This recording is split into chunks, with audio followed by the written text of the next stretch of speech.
গাড়ি করে দর, আমি না খাই রয়েছি, আমার গাড়ি ধর, আমার ধর, আমার ধর, ধর ধর। কয় ঘন্টা হয়েছে মামু? কয়টা বাজে জানেন দি? হচ্ছে কয় ঘন্টা দেখ দি। 11টা বাজে। কয় 11টা 8টা 9টা 10টা 3 ঘন্টা হয়েছে। এখন নিজে কি খিদে লাগছে বেটা। ওট দেখ দিই কয়টা বাজে। 2টা বাজে। 2টা বাজে মামু? ওই আমি একটু ইসে কোনে দিয়ে আইতে আছি। কই যাও? ওই একটু যাবো, একটু প্রস্রাব করতে যাবো। খারা এখন 2টা বাজে, এখন তুই প্রস্রাব করতে যাবি? হাই 10টা 1 মিনিট প্রস্রাব করতে, 10টা 11টা 12টা 1টা 2টা। তুই কি আবার 8টায় যাবি প্রস্রাব করতে? রাইট। 2 3 4 5 6 হ্যাঁ মামু 8টায় যাবো আরেকবার। সত্য কথা কবি, সকালে কি নাস্তা খাইছো 10টার সময় যাইয়া? আমি নাস্তা খাই নাই, নেহারি দিয়ে দুন্দল রুটি। দেখছো আমি অনশন করি, এই জায়গা না খাই মরতে যাইতে আছি, আর এই দুন্দুল রুটি খাইছে সকালে। এখন দুপুরে গেলে এখন যাই কি খাবি? আমি কিছু খাবো না মামু। কি খাবি? কাসকি বিরিয়ানি। দেখছো আমি অনশন করি, না খাই মরতে যাই দলের দিনে, নিবন্ধনের দিনে।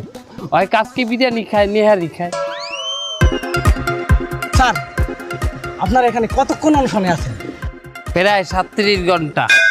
কি বলেন 37 ঘন্টা? আমি না 6 ঘন্টা আগে আপনাদের এখানে রিপোর্ট করে গেলাম। খালি পেটে থাকতে মামুর কত কষ্ট হয় জানেন? যে মামু 1 ঘন্টা না খাইয়ে থাকতে পারে না, এই মামু 37টা ঘন্টা আজ না খাইয়ে রয়েছে। 6 ঘন্টা 6 ঘন্টা? আরে যাই হোক 6 ঘন্টা। আচ্ছা যাই হোক, দেখুন স্যার, দেশে এখনো প্রচুর অনিবন্ধিত দল রয়েছে। এখন প্রত্যেকটা অনিবন্ধিত দল যদি তাদের নিবন্ধনের জন্য এভাবে এসে মব সৃষ্টি করে, তাহলে তো নির্বাচন কমিশন তাদের কাজটাই করতে পারবে না। আমরা মব সৃষ্টি করলাম কোথায়? আমরা মব সৃষ্টি করলাম, আমরা কিছু খাইছি? আমরা না খাইয়ে বই দিচ্ছি, আমরা দুর্বল প্রাণী, আমরা মব সৃষ্টি করলাম কোথায়? পাও কথা বলেন আপনি, আমরা কোথায় মব সৃষ্টি করলাম? এই তো। কিন্তু দেখুন, নির্বাচন কমিশন মনে করতেন যে আপনারা যোগ্য দল না, কিন্তু তারপরে আপনারা এখানে আন্দোলন করছেন। আপনাদের কেন নিবন্ধন দিবে?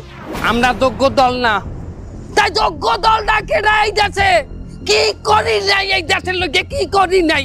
আন্দোলন করছি। দেখুন, এই দেশের জন্য আন্দোলন তো সবাই করেছে, টুকাই থেকে শুরু করে রিক্সাওয়ালা পর্যন্ত, দোকানদার পর্যন্ত সবাই আন্দোলন করেছে। এখন তারাও যদি বলে যে আমাদের দলেরও নিবন্ধন দিতে হবে এবং আমাদের পদ পজিশন দিতে হবে, তাহলে তো বিষয়টা হইল না। না হইল না। হ্যাগো দল আর কথা কম, হ্যাগো দল আর আমার দল এক, আমার একটা পুরান দল। কি হয়েছে? কি হয়েছে তুই বোঝো না? কি এখানে আমরা অনশন করতে আছি, এখানে যতক্ষণ পর্যন্ত আমার দলের নিবন্ধন না দেবে ততক্ষণ পর্যন্ত রাজপথ খালি করব না। আমরা কোনো অন্যায় করি নাই, আমাদের ধরতে পারবা না। হেলা আমার লাগলা একা কমে যাবো আমরা, আমাকে অপরাধ কি? তোর অপরাধ কি? তোর মানুষের পার্সোনাল গাড়িতে, বাড়িতে, ড্রয়িং রুমে, বেডরুমে